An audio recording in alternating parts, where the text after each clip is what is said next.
안녕하십니까, 임용환입니다. 오늘의 주인공은 변방의 작은 왕국을 단숨에 유럽의 심장부로 끌어올린 인물입니다. 그의 손에서 이 작은 왕국은 전쟁의 교과서가 되었고 근대 국가의 모델로 다시 태어납니다. 전쟁의 방식이 바뀌고 군대의 개념이 달라지고 국가가 움직이는 원리까지 새롭게 정의된 새로운 시대를 만든 지구영전. 오늘의 주인공은 과연 누구일까요? 첫 번째 힌트를 드리겠습니다. 여기 점점 날이 갈수록 교묘하고 악랄해지고 이상해지는 것 같아. 사람들이 왜 이럴까? 야, 이럴 줄 알았어. 이거를 보고 알 사람이 있을까 싶기는 한데, 첫 번째 힌트는 바로 사자입니다. 사자는 오래전부터 왕권과 용맹 그리고 통치를 상징해왔죠. 특히 이 영웅의 사자는 단순한 장식이 아니라 전장 위에서 직접 앞장서 싸우는 왕 자신이었습니다. 오늘의 주인공은 왕자에서 명령만 내리는 군주가 아니었습니다. 유럽 전체를 집어삼킨 30년 전쟁이라는 대혼란 속에서 그는 직접 말을 타고 전장에서 병사들과 함께 싸웠고 전술, 편제, 화력, 지휘 방식까지 완전히 새로 바꾼 군대를 이끌고 등장했습니다. 이 사자는 전장에서 살아 움직이는 국방의 사자였습니다. 힌트를 하나 더 드리겠습니다. 무슨 건물인지 잘 모르시겠죠? 이 건물은 바로 스베아 항소법원입니다. 스베아 항소법원은 오늘의 주인공이 1614년에 설립한 스웨덴 최초의 상설 최고 항소법원입니다. 전쟁 영웅이 법원을 만들었다. 의외라고 느끼실 수도 있겠습니다. 하지만 바로 여기서 영웅의 진면모가 드러납니다. 스웨덴은 유럽에서 가장 근대적인 법치 국가로 만든 사법 시스템을 설계한 군주였습니다.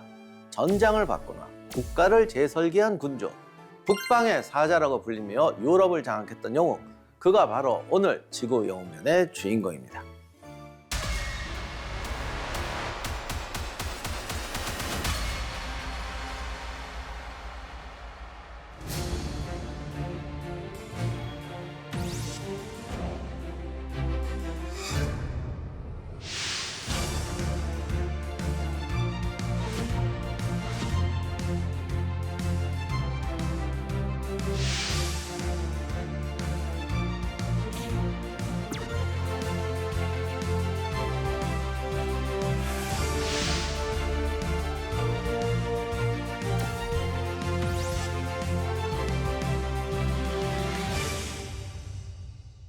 오늘의 주인공은 구스타프 2세 아돌프입니다.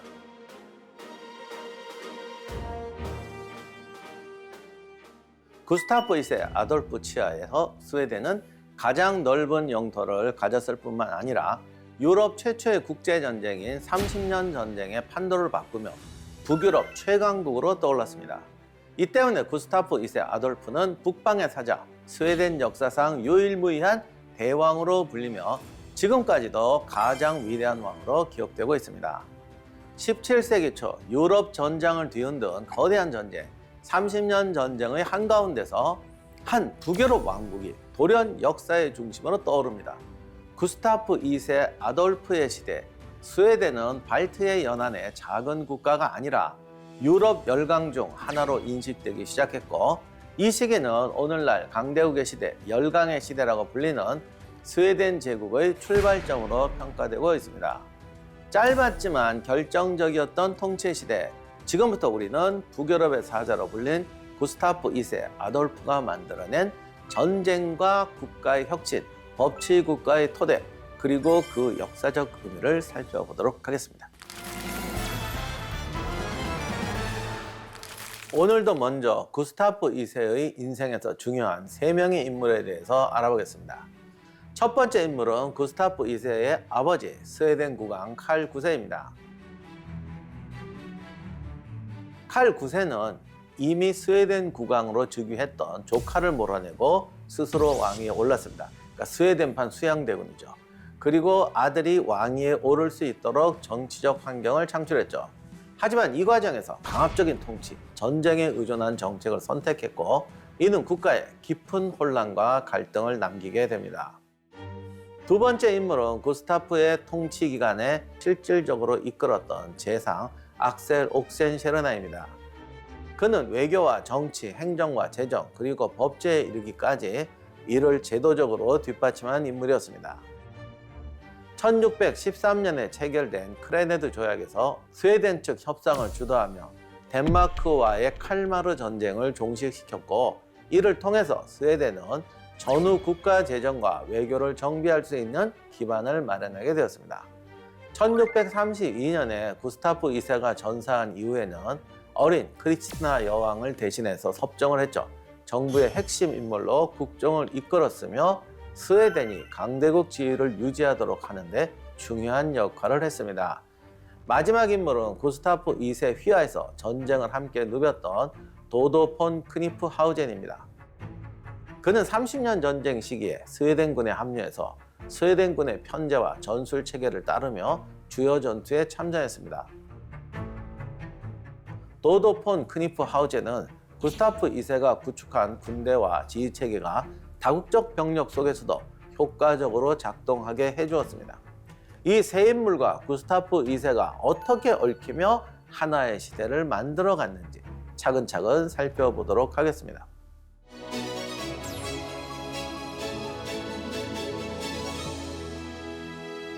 구스타프 2세의 이름은 곧 스웨덴의 부흥을 의미합니다. 하지만 그 시작은 불안정한 왕이여 분열될 왕국 속에서 태어난 한 왕자의 유년기였습니다. 지금부터 구스타프 2세가 어떤 시대적 경향 속에서 태어나 어린 시절을 보내게 되었는지 그 출발점으로 돌아가 보겠습니다. 1600년경 스웨덴의 영토는 오늘날의 스웨덴의 중부와 남부 지역이 중심입니다. 인구는 적고 국력도 아직 유럽의 변방 수준에 가까웠습니다. 핀란드는 중세 이래 스웨덴 왕국의 일부였으며 행정 군사적으로 본토와 통합된 지역이었어요. 스웨덴의 병력, 자원 공급지로 대단히 중요했습니다. 1600년을 기준으로 스웨덴은 발트해 동부를 장악하지 못하고 있었어요. 에스토니아, 라트비아 지역은 폴란드, 리투아니아, 덴마크, 러시아의 영향권 아래에 있었어요. 리가, 리보니아 등은 아직 스웨덴 소유가 아니었습니다. 구스타프 2세는 1594년 훗날 스웨덴 바사 왕조 제5대 국왕 칼 공작과 그의 두 번째 부인이었던 홀슈타인 고토로프 공국의 초대 공작의 둘째 딸이었던 크리스티나 사이에서 태어난 장남이었습니다. 첫 번째 부인과 사이에서 낳은 두 아들이 있었는데요. 이들이 요절했어요. 칼 공작에게 구스타프 2세의 탄생은 엄청난 기쁨이었습니다. 구스타프 2세의 이름인 아돌프란 이름은 조부인 구스타프 1세 바사 국왕이었던 구스타프, 외조부인 홀슈타인 고토르브 공작 아돌프의 아돌프에서 이름을 따왔다고 합니다. 구스타프 2세가 태어났을 때 스웨덴 국왕은 칼 공작의 조카인 시기스문드였습니다. 시기스문드는 즉위 후에 숙부인 칼 공작을 섭정으로 임명하고 스웨덴을 떠나서 폴란드로 돌아갑니다. 왜냐하면 이 시기스문드가 폴란드, 리투아니아의 4대 국왕이기도 했기 때문이에요. 그런데 카톨릭 신자였던 시기스문드의 장기 부재, 폴란드 중심의 통치는 개신교인 루터교 국가였던 스웨덴 내부에서 큰 반발을 불러일으키게 됩니다.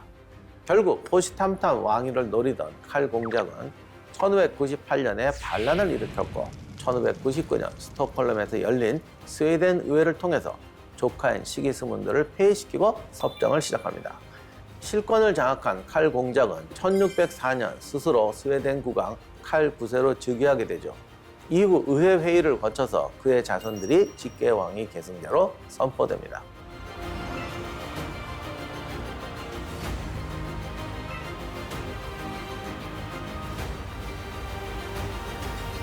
(1607년에는) 대관식을 치르고 왕권을 확정짓습니다. 구스타프 2세는 루터파 개신교 국가인 스웨덴의 왕제로 개신교 정신을 바탕으로 한 교육을 받습니다. 특히 역사, 정부, 전쟁, 언어에 능통했다고 해요. 그가 가장 신임했던 악셀 옥센세르나 백작은 그는 깊고도 광범위한 상식과 여러 외국어의 완벽한 구사 능력을 갖추게 되었다. 그는 라틴어, 독일어, 네덜란드어, 프랑스어와 이탈리아어를 모국어처럼 구사했고 스페인어, 영어, 스코틀랜드어를 이해하였으며 게다가 폴란드어와 러시아어도 어느 정도 할 수 있었다라고 말했다고 합니다. 어릴 때부터 아버지 칼 9세와 국무회의에 함께 참석해서 통치와 외교를 보고 배웠고 10대 때에는 스웨덴에 온 외국 대사, 장교들을 접견하고 군사훈련을 받기도 했습니다. 1609년에는 베스트 말란드 공국을 관리하기 시작해서 그의 칼 9세가 병환으로 참석하지 못한 의회에도 참석해서 부왕 대신 첫 공식 연설을 했습니다. 시기스문드 폐위 후에 스웨덴과 폴란드, 리투아니아는 적국 관계가 됩니다. 시기스문드는 자신이 스웨덴의 정통 국왕임을 주장하며 폴란드의 국력을 바탕으로 왕위 회복을 시도합니다. 이 과정에서 발트해 연안을 둘러싸고 스웨덴과 폴란드 간의 군사 충돌이 이어지게 되죠. 근데 중요한 건 스웨덴군이 대부분 패합니다. 당시 폴란드, 리투아니아는 유럽 최강급 기병 전력을 보유하고 있었어요. 특히 중무장한 후사르를 보유하고 있었죠. 반면 스웨덴군은 아직 상비군 체계가 정착되지 않은 상태로 농민 징집병과 임시 동원 병력이 주였기 때문에 군사력에서 상대가 될 수가 없었어요. 특히 리보니아 지역에서의 전쟁은 스웨덴에게 극히 불리하게 전개되었고 기존에 확보했던 거점마저 상실하게 됩니다.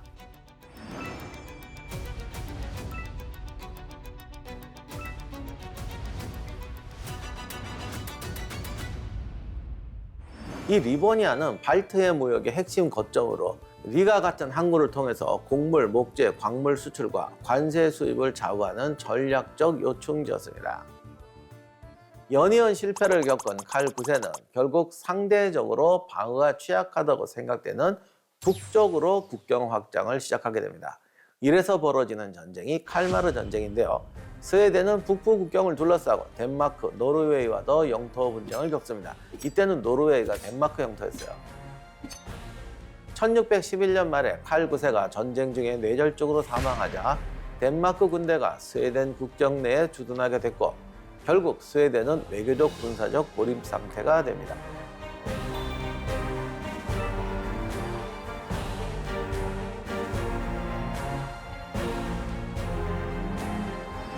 이게 전쟁을 통해서 지도자의 권력을 강화한다는 게 절대 쉬운 게 아닙니다. 왜? 지나 이기나 국민은 희생의 보상을 요구하게 되고요. 승리한 지도자에게도 가혹해집니다. 그러므로 전쟁 이후의 세계, 보상에 대한 준비 이런 게 사전에 준비되고 지도자가 전쟁에서 영웅적인 모습을 보였을 때 국민들이 자동으로 내가 얻는 게 있잖아. 그럼 와, 우리의 영웅적인 지도자가 우리의 꿈을 이루어졌다 이렇게 되는 건데 그냥 벌려놓고 근데 우리한테 주는 건 뭐야? 이렇게 하면 권위가 뚝뚝 떨어지는 겁니다. 칼 9세가 대표적인 경우인데 이 아저씨는 이기지도 못했지만 그런 구조 없이 전쟁을 치르니까 사실 이겼어도 문제가 터졌을 거예요. 그리고 전략적으로도 서툴러서 폴란드, 리투아니아, 러시아, 하여간 덴마크 주변이라고 다 싸워요. 게다가 패했잖아. 전쟁으로 재정은 파탄나고 귀족과 국민은 분노하게 되죠. 이런 상황에서 아직 어린 한 왕자가 왕위에 오르게 됩니다. 과연 그는 이 혼란 속에서 어떻게 왕위에 올라 어떤 방식으로 국가를 통치했을까요? 지금부터 위기의 왕국을 짊어진 젊은 국왕 구스타프 2세의 즉위와 그의 선택들을 살펴보겠습니다.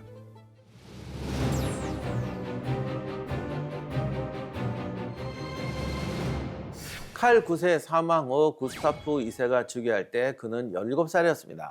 법적으로 미성년자였어요. 원칙적으로는 원로원 중심의 섭정 통치를 할 수도 있는 상황이었어요. 하지만 스웨덴 귀족들은 한 가지 조건만 지켜준다면 미성년이지만 왕위를 인정하겠다고 했습니다. 그 조건이 바로 왕의 선서식이었습니다. 듣고 보면 웃기지. 그럼 선서하고 왕 되면 맞대로 되는 거야? 근데 이제 선서의 내용이 문제인데 국정 운영에서 원로원과 의회의 권한을 인정한다. 이게 원로원이 섭정하는 거보다 더 무서워요, 사실은. 즉 국정을 독단적으로 운영하지 않겠다는 선서였습니다. 그 결과 어쨌든 이 덕분에 국왕과 귀족 사이의 갈등은 완화됩니다. 1617년 귀족의 특권을 제거하는 헌장을 발표합니다. 귀족은 국가 최고위직, 요직의 우선권을 보장받는다. 같은 귀족 계급의 재판관으로 구성된 재판소 이외에 다른 사법기관의 심판을 받지 않는다 등의 완전히 귀족 중심의 내용으로 채워져 있습니다. 또 같은 해에 의원조직법도 제정합니다. 의회는 누가 참여하고 무엇을 할 수 있는가 뭐 등등 이런 내용인데 귀족, 성직자, 상공인, 농민 4개 신분 계급 대표가 여기에 참여할 수 있었습니다. 이건 좀 혁신적이죠. 이 각 계급은 국왕이 질의한 내용에 대해서 토론하고 답변할 수가 있고 개선 사항을 요청할 수가 있는 소청권도 보유했습니다. 구스타프 2세는 전제 군주가 아닌 의회와 귀족과 협력하는 통치 방식을 선택한 것이죠. 이때부터 국왕이 법과 정책을 추진할 때 의회의 동의를 구하는 관행이 생깁니다. 결국은 귀족의 특권을 보호한다는 보장을 해주는 척하면서 사실은 사회의 모든 상공업자, 농민들까지 포함한 이 모든 계급이 동의해서 통치하는 나라를 만들어 놓은 거죠. 제가 여기서 이렇게 말하면 의아해하실 것 같은데 사실 구스타프는 운이 좋았습니다. 왕의 권력이 크게 제한된 것 같아요. 그렇지만 아니에요.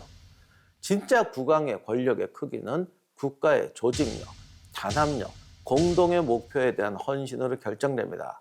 제가 비유를 하나 들 텐데 노새를 막 채찍질하면서 몰고 가는 마부가 있어요. 아주 조심스럽게 매뉴얼대로 항모를 조작하는 함장이 있어요.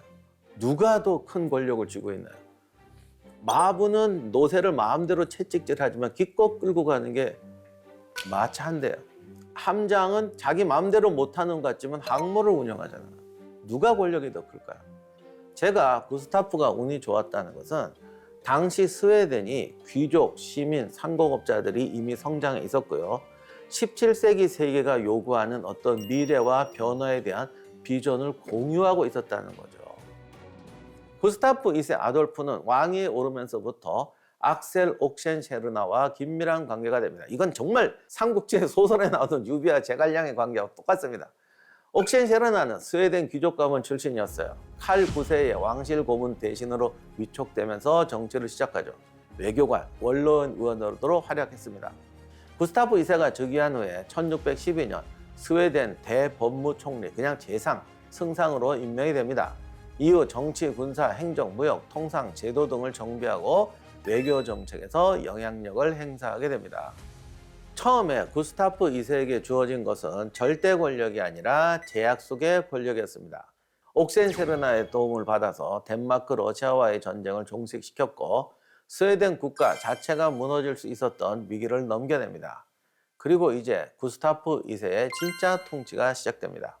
지금부터 구스타프 2세를 위대한 군주로 각인시킨 개혁 정책의 핵심을 하나씩 살펴보겠습니다.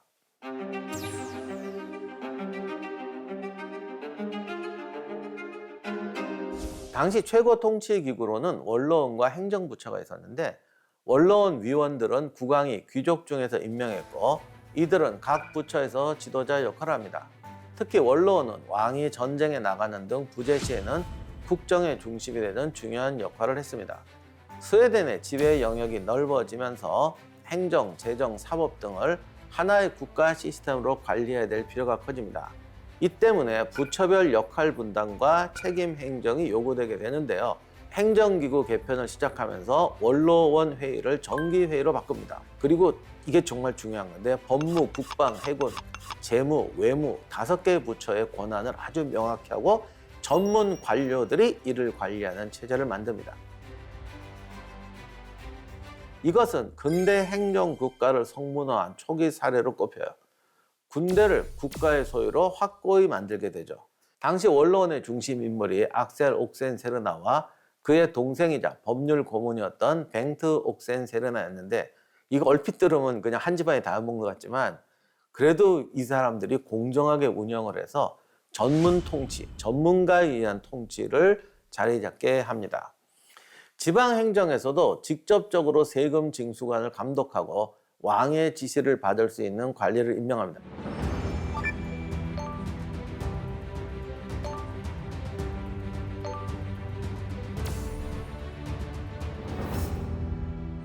우리가 흔히 유럽에서 근대 국가의 모델을 프랑스로 삼습니다. 하지만 프랑스의 전성기라는 루이 14세 시대에도 이렇게 전문적이고 효율적인 관료기구를 갖추지 못했어요.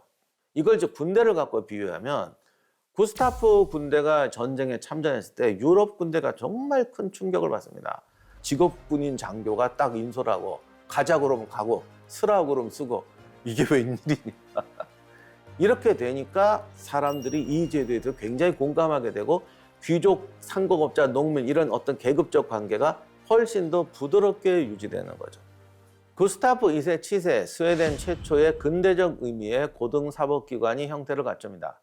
1614년 스톡홀름에 스베어 항소법원이 설립돼요.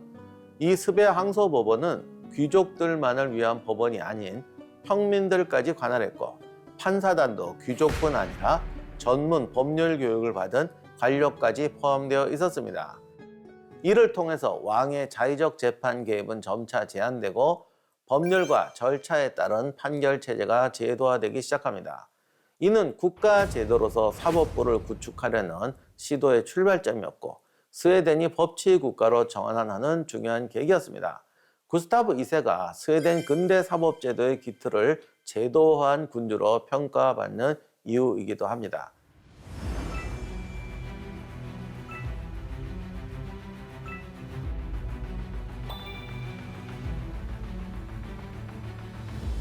재정개혁도 하는데요. 군대는 돈이 필요합니다. 부국해야 강병할 수 있어요. 구스타프 2세는 당연히 재정과 경제개혁을 합니다. 이것도 제도만 보면 안 되시는 게 지금까지 말한 행정개혁, 사법개혁이 상공업자, 시민들이 마음껏 활약할 수 있는 조건을 만들어 주었다는 걸 염두에 둬야 합니다. 구스타프 2세의 경제정책은 국내 산업을 전문화하고 분업체계를 유도하는 것이었습니다. 농민은 농업 생산에 집중하고 소비재, 수공업 생산은 도시민이 담당하게 합니다. 이렇게 해서 생산 효율을 높이고 상품과 용역의 교환을 확대하려고 하죠. 이로 인해서 상업 활동이 활발해졌고 국가는 세관과 관세를 통해서 현금 수입을 안정적으로 확보할 수 있었습니다. 또한 정부는 장기적인 계획 아래 스웨덴 산업의 구조를 재편합니다. 경제 발전이 상대적으로 앞서 있던 중부, 서부 지역의 유럽 국가들로부터 자본, 기술, 상업 지식을 적극적으로 도입해요. 외국 자본가와 상인, 숙련, 수공업자들에게 각종 특혜를 제공하며 이주를 장려했고 네덜란드, 독일 출신 기업인들을 대거 유입합니다. 당시 스웨덴 경제의 기반은 농업이었는데 그 다음이 광업이었습니다. 지금도 스웨덴이 왜 철광 생산 유명하잖아요. 주요 생산물이 철근, 구리, 타르였어요. 양질의 철광석과 풍부한 산림 자원을 바탕으로 스웨덴은 17세기 유럽의 최대의 철 수출국 하나로 부상합니다.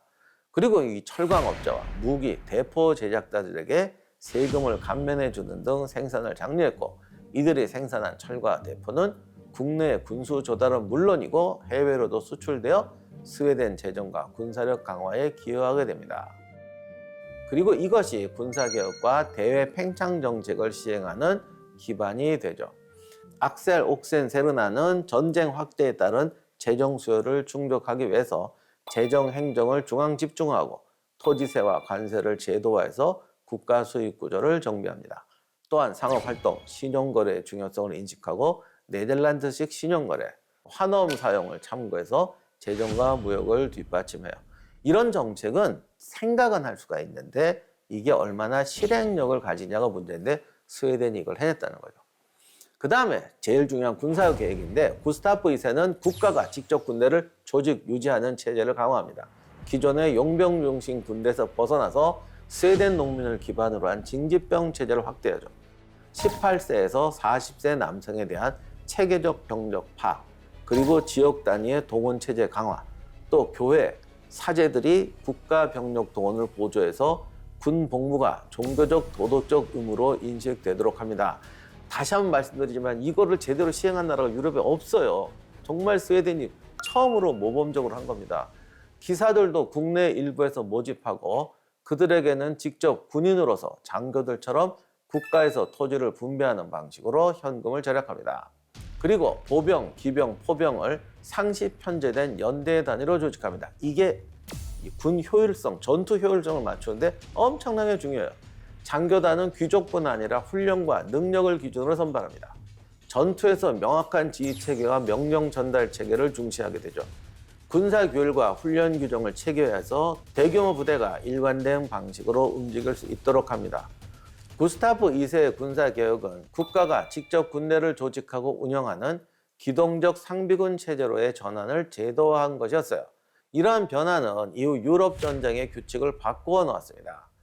그래서 오늘날 구스타프 2세는 단순한 승리의 군주가 아닌 근대전의 아버지로 평가받고 있습니다.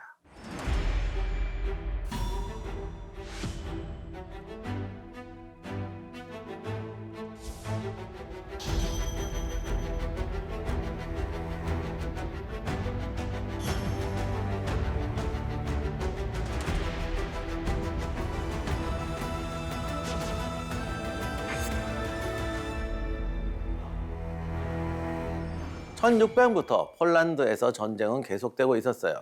시기스문트, 독일식으로는 지그문트 3세는 구스타프 2세가 스웨덴 국왕이 된 이후에도 그 권리를 인정하지 않고 스웨덴 국왕의 자리를 노려왔습니다. 구스타프 2세는 그동안 자신의 군사적 실력을 쌓고 군대를 훈련시킵니다. 그의 목적은 시기스문드가 스웨덴에 대한 권리를 포기하도록 하는 것과 폴란드가 서유럽으로 가는 주요 수출로에 대한 접근권을 잃게 만드는 것이었습니다. 구스타프 2세는 폴란드, 리투아니아의 발트해 교역, 병참의 핵심 관문인 리가와 리보니아를 공략합니다. 1621년에는 리가, 이후에는 리보니아까지 함락하는 데 성공하죠. 1626년 구스타프 2세는 폴란드 국왕의 봉신 국가이자 개신교 국가인 프로이센 공국에 상륙해서 해안 도시들을 빠르게 점령합니다. 이는 폴란드가 그단스크를 통해 확보하던 무역 수입과 보급로를 차단하고 스웨덴의 해상 지배권을 강화하기 위해서였죠. 하지만 프로이센 공국의 서쪽 경계이자 폴란드 핵심 항구였던 그단스크 함락에는 실패합니다. 그단스크 인근 요새인 네베에서 벌어진 전투에서는 스웨덴군이 폴란드 리투아니아군을 격퇴했지만 양쪽 모두 큰 피해를 입었고 이후 전세는 교착 상태에 빠지게 됩니다. 더욱이 1629년 폴란드 퀘니벨터 전투에서 스웨덴군은 대패배를 당합니다. 막대한 전력 손실을 입었고 이후에 구스타프 2세는 대규모 공세를 자제하고 수비에 전념하게 됩니다. 그러자 더 이상 전쟁을 이어가고 싶지 않았던 시기스문드는 프랑스 왕국의 리슐리에 추기경의 중재를 받아들여서 협상을 시작합니다. 그 결과 그해 9월에 알트마르크 휴전 조약이 체결되면서 스웨덴은 리보니아 지역 대부분과 폴란드 중요 항구에 관세 수입을 확보하죠.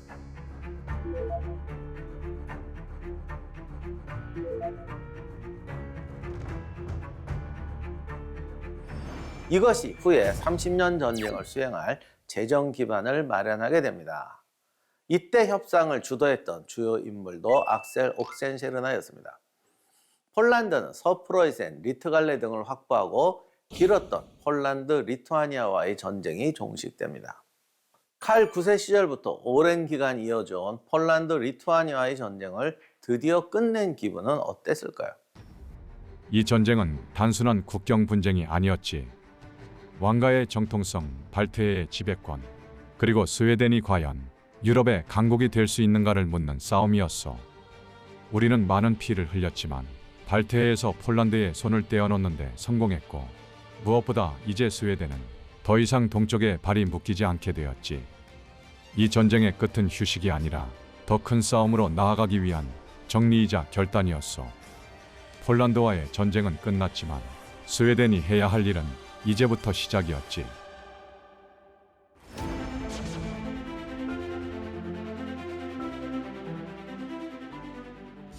폴란드, 리투아니아와의 전쟁이 군사적 시험이었다면 구스타프 2세 앞에 놓인 또 하나의 다른 문제는 왕조와 국가의 지속성이었습니다.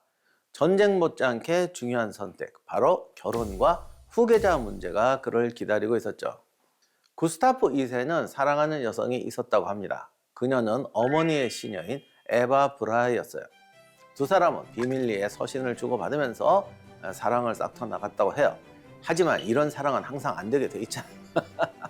어머니 크리스티나는 그녀가 스웨덴의 국익에 도움이 되지 않는다고 생각해서 반대합니다. 크리스티나는 외국 귀족 가문과의 혼인을 원합니다. 그렇게 해서 눈에 띄었던 여성이 브란덴부르크 선제 후인 요한 지기스문트의 차녀 마리아 엘레오노라였습니다. 브란덴부르크 선제국은 신성 로마 제국에서 유력한 개신교 가문이에요. 이 혼인이 성사되면 독일 개신교 제후들과 혈연적으로 연결되고 독일 문제에 개입할 명분이 생기게 됩니다.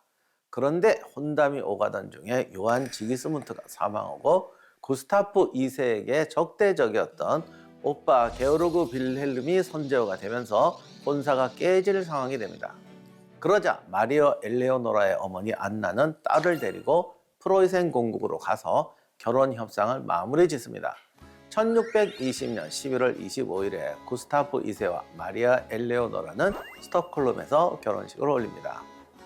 결혼 초반에 두 사람의 사이는 좋았다고 합니다. 남편 구스타프 2세가 국정과 잦은 전쟁으로 바빴기 때문에 자주 우울해졌다고도 해요. 또 마리아 엘레오노라는 결혼 중에 여러 차례 유산을 겪었고 힘들게 얻은 두 아들마저 사산되거나 요절하게 됩니다. 그리고 마지막 임신 때 모두의 기대와 달리 딸인 크리스티나를 출산하게 되죠. 하지만 구스타프 2세는 실망하지 않고 딸 크리스티나를 상속인으로 선언합니다. 이 양반 확실히 좀 상남자 스타일은 맞는 것 같아. 부녀 관계는 좋은 편이었으나 어머니 크리스티나의 관계는 좋지 않았다고 합니다. 왜냐하면 이제 우울증에 정신 건강의 문제로 딸을 꺼렸고 크리스티나의 양육은 고모인 카타리나 공주가 교육은 악셀 옥센세르가 맡았다고 합니다. 여기서 깜짝 퀴즈가 하나 있어요. 구스타프 2세 아돌프는 딸 크리스티나를 상속자로 생각하고 특별한 모습으로 교육시켰는데 과연 어떤 모습이었을까요? 딸 크리스티나에게 남자 옷을 입히고 보통 소년들처럼 교육시켰다고 합니다.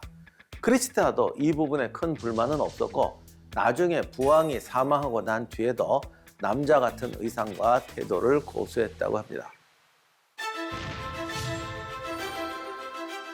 구스타프 2세가 국가가 만든 군대로 전장을 바꾸고 있었다면 제국의 편에서는 전혀 다른 방식으로 전쟁을 지배하려는 인물이 등장하고 있었습니다. 황제가 아니라도 군대를 만들 수 있었고 황제를 위해 싸웠지만 황제조차 두려워했던 인물, 지구 영전 더 라이벌.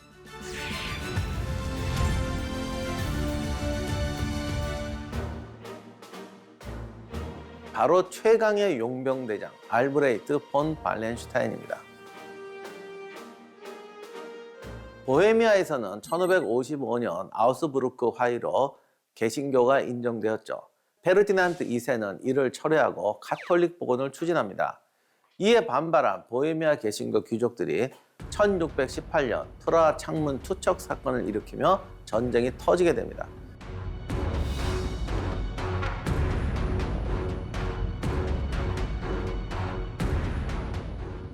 이것이 신성 로마 제국의 황제 계승 권력 강화 문제로 확대되었고 이를 견제하려는 덴마크, 스페인, 스웨덴, 프랑스 등이 개입합니다.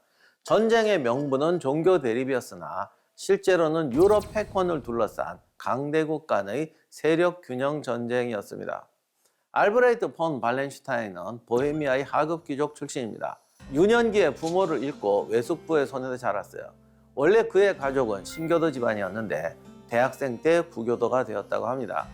신성 로마 제국 황제가 된 페르디난트 2세가 팔츠 보헤미아 전쟁으로 얻은 땅을 구교 세력에게 나눠주고 빼앗은 신교도의 땅은 헐값에 팔아치웁니다. 이때 부유한 미망이 나고 결혼해서 발렌슈타인은 부자가 됩니다. 그는 그 땅을 사들이고 공장을 지어서 거부가 되었죠. 그는 여기에 그치지 않고 병사들을 모아 공장에서 생산한 군수품을 지급해서 유럽 최고 수준의 개인 사병 집단을 갖추기 시작합니다.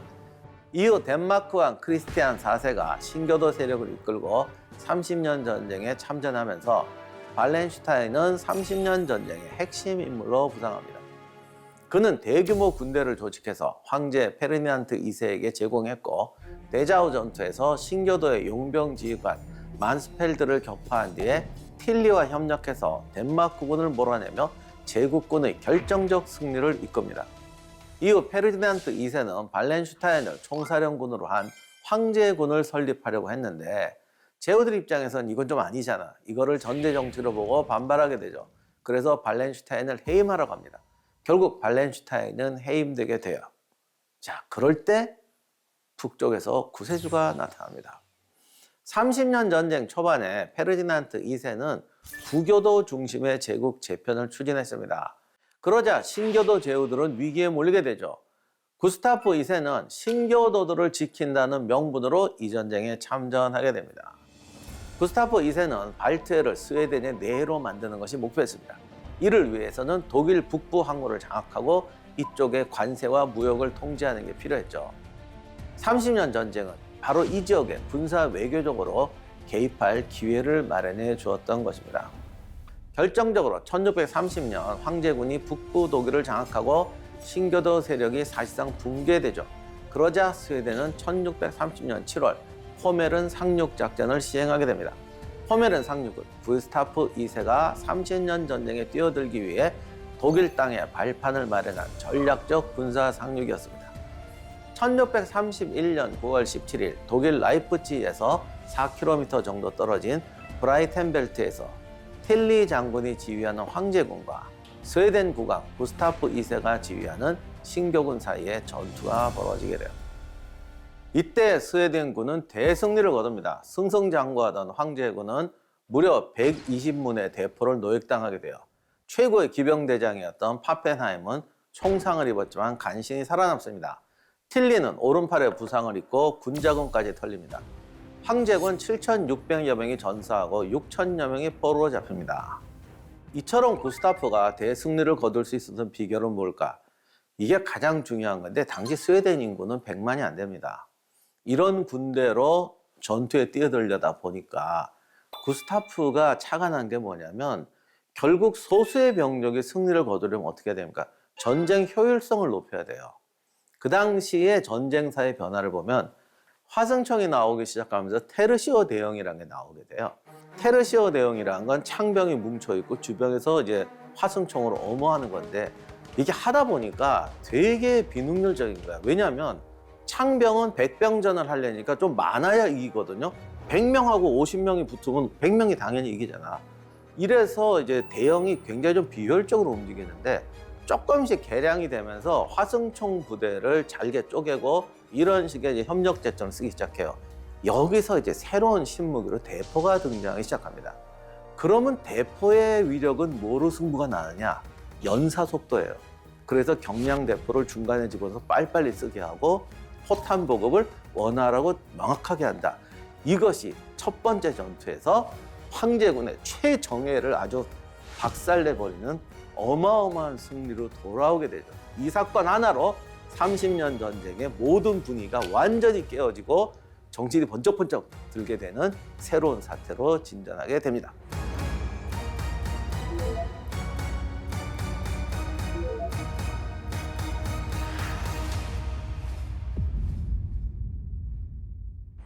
하지만 바로 그 순간 무대에서 퇴장한 줄 알았던 한 인물이 다시 등장합니다.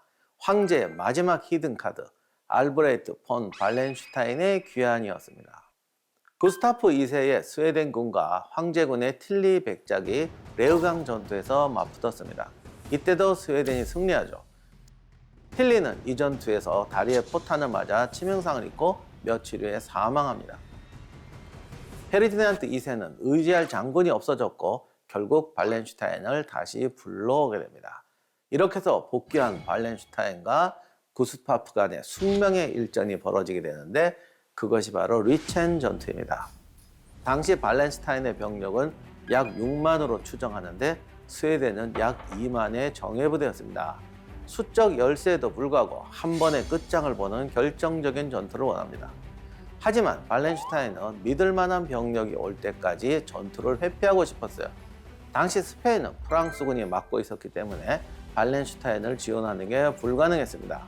그 사이에 독일 북부의 스웨덴군이 구스타프 2세에게 합류해서 양측 병력의 규모와 균형이 맞춰집니다. 자, 이렇게 돼서 양쪽 군대가 대치하게 되는데 구스타프도 이게 상대가 만만치 않으니까 사실 안 싸우려고 했거든요. 그런데 이때 파펜하임이 라인 교구대의 별동대 작전을 요청하게 됩니다. 그래서 5천이 넘는 기병대가 그쪽 전선으로 가면서 이탈하게 돼요. 이것을 아는 구스타프 2세는 다시 되돌아와서 황제군을 공격하게 됩니다. 결국 발렌슈타인은 수경지였던 리첸의 방어진을 구축하고 파펜하임을 다시 불러들이면서 리첸 전투가 발발하게 됩니다. 황제군은 일대를 한눈에 볼 수 있는 언덕 위에 본부를 설치합니다. 그리고 여기에 보시면 포대를 쫙 배치하게 되죠. 결국 포대를 정복하는 게 이 전투를 끝낼 수 있는 건데, 보통은 중앙을 공격하는데 여기 중간에 얕은 도랑이 있었어요. 이 도랑을 경계선으로 했을 때 사선에다 포대를 집중시켜 놓으니까 사선 포격이 되거든요. 요게 아주 고약합니다. 옛날같이 보병과 기병의 전투라면 중앙에 있었을 텐데 지금은 이거를 건너서 여기 언덕을 올라가야 된단 말이에요. 근데 포병도 집중시켜 놨잖아요. 그럼 어떡합니까? 스웨덴군은 중앙 도랑을 건너서 좌익으로 들어가야 되고, 이렇게 되면 이쪽 측면을 노출하게 되고, 이때 측면에는 또 황제군 최고의 기병인 파펜하임 부대가 있고, 이렇게 되니까 전선이 굉장히 복잡해지죠. 그리고 중앙에는 이제 기병과 요게 날개에 달린 머스켓형 부대를 쓰게 되는데, 사실 발렌슈타인이 구스타프 2세의 전술을 베낀 것도 컸어요.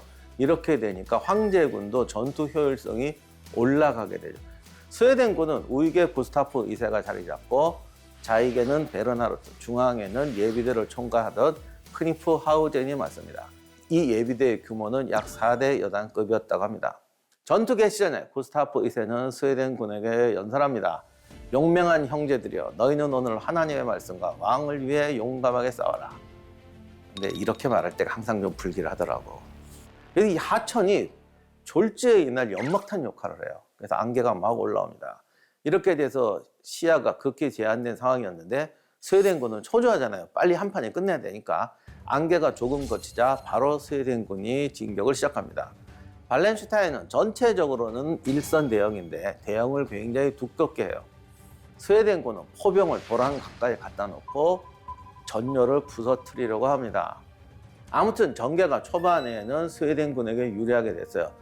구스타프 2세가 이쪽 부대를 격파하고 중앙 포대까지 위협하게 됩니다. 좌익의 베른하르트도 같이 진격했지만 여기가 아주 포격을 제대로 받는 지역이라서 황제군 포격의 절반이 전멸하고 결국 후퇴하게 됩니다. 이때 멀리 간 줄 알았던 파펜함이 돌아와서 좌익에 합류하게 됩니다. 스웨덴군에게는 정말 예상치 못한 상황이었는데 운 좋게도 스웨덴군 머스켓병의 총에 맞아서 파펜하임이 낙마하고 사망하게 돼요. 덕분에 황제군 좌익은 완전히 무너졌고 어떻게 보면 구스타프에게 행운이 따랐죠. 이제 발렌슈타인은 방어밖에 할 수가 없어요. 여기를 어떻게 버티느냐에 따라 승부가 갈라지는 상황이 됩니다. 이때 구스타프는 동분서주하는데 스웨덴군도 굉장히 지쳐있고 지금 어떻게 보면 마지막 힘을 짜내야 되는 순간이잖아요. 그러니까 구스타프도 이날 우리도 지쳤고 이게 위험하다 하니까 여기 동해번쩍 서해번쩍 나타납니다. 그때 기록 보면은 이쪽은 또 졌잖아. 이렇게 뭔가 좀 부대가 무너지려고 하게 되면 구스타프가 어디선가 말 타고 나타난대요. 그러면 갑자기 병사들이 왕을 위하여 막 이러면 잘 싸우는 거야. 여기서 힘이 불끈 이렇게 되니까 여기서 이제 오버하기 시작합니다. 그리고 여기가 지금 무너졌잖아요. 그래서 여기를 빨리 정비해서 완전히 발렌타인을 몰아내야겠다 해서 이쪽으로 지나가게 되는데, 근데 여기서 이렇게 이동하려면 사령관이면 이렇게 중간으로 가든가 뒤로 가도 되는데 너무 그날 흥분하셨는지 귀찮다고 앞선으로 질러갑니다. 그래서 아군과 적군 사이의 중간으로 중간지대로 그냥 질러갔던 거예요. 그런데 이때 갑자기 어디선가 나타난 황제군의 피콜로미니의 기병대와 맞닥뜨리게 됩니다. 더욱이 이때 구스타프 2세는 과거 전쟁에서 부상 때문에 갑옷을 입지 않고 코트를 입고 있었다고 합니다. 여기서 완전히 근접전이 벌어지게 되는데 구스타프 2세는 수많은 총격과 근접전 끝에 전사하게 됩니다. 여기서 잠깐 역사 TMI 타임을 가지겠습니다. 수많은 총상으로 구스타프 2세 아돌프는 결국 전장에서 죽음에 이르게 되는데요. 쓰러져 있는 스웨덴 국왕의 모습을 본 황제군의 피콜로미니의 부하들은 왕의 코트, 부츠 등 전리품을 챙겨갔다고 합니다. 뒤늦게 스웨덴 기병대가 도착하자 그제서야 황제군은 후퇴했고 스웨덴군은 왕의 시신은 찾아왔지만 코트는 몇백 년 이후에야 다시 스웨덴에 반환되었다고 합니다. 이때 구스타프는 왕가전이 발가벗겨져 있었다고 그러더라고요. 훗날 코트를 분석해 본 결과 10군데 정도의 좌상이 있었고 치명상은 등에 관통한 총상이었다고 합니다. 구스타프 2세 전사 소식이 알려지자 스웨덴군은 동요하죠. 그러나 예비대를 지휘하던 크니프 하우젠이 왕은 부상만 입었다라고 얘기해서 군대를 결속시킵니다. 그 후 예비대를 중앙에 투입해서 전세를 역전시키고 스웨덴군이 황제군 우익을 점령하게 됩니다. 결국 발렌슈타인도 부상을 입고 황제군은 후퇴하게 되죠. 분명히 이 전투는 스웨덴군의 승리였고 구스타프가 죽지만 않았으면 그가 원했던 결정적 승리에 거의 가까운 승리였는데 불행하게도 구스타프 2세가 전사하면서 신교도 연합의 지도력이 붕괴되어 버립니다. 이후에 전쟁에서 신교도 측이 불리하게 되죠. 물론 황제군도 엄청난 피해를 입습니다. 파펜하임이 전사하고 신성 로마 제국 대부분의 지휘관이 전사합니다. 발렌슈타인도 재기불능의 타격을 받습니다. 그러나 이 사람이 또 재기해야 될 거 아니에요. 발렌슈타인은 프랑스와 내통해서 황제를 배신하고 보헤미아 왕에 오르는 비밀 협상을 시작합니다. 그러니까 이게 누설이 안 될 수가 있나. 결국 발렌슈타인은 황제가 보낸 자객들에게 암살당합니다. 전장에서 맞붙은 두 거장은 서로의 전략과 전술을 시험하며 유럽 전쟁사에서 깊은 흔적을 남겼습니다. 구스타프 2세 아돌프의 혁신적 군사력과 발렌슈타인의 막강한 황제군이 충돌한 순간은 단순한 승패를 넘어서 근대 전쟁의 전환점을 보여주는 역사적 장면으로 기록되고 있습니다.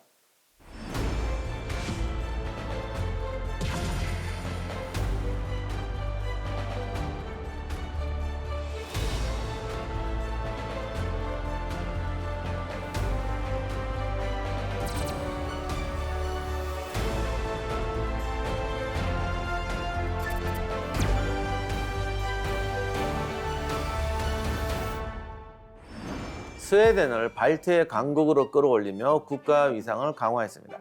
경제, 재정, 사법, 교육 개혁을 통해서 근대적 국가 운영 체제를 마련했어요. 농업, 광업, 무역을 체계화하고 외국 자본과 기술을 도입하죠. 스베아 항소법원 설립으로 사법과 법치 기반을 확립합니다. 용병 중심의 군대를 상비군, 기동적 전술 체계로 전환하고 근대 군대에서 효율성이 얼마나 중요한가를 보여줍니다. 보병, 기병, 포병의 협동 운용과 지속적인 화력 운용 체계를 확립했죠.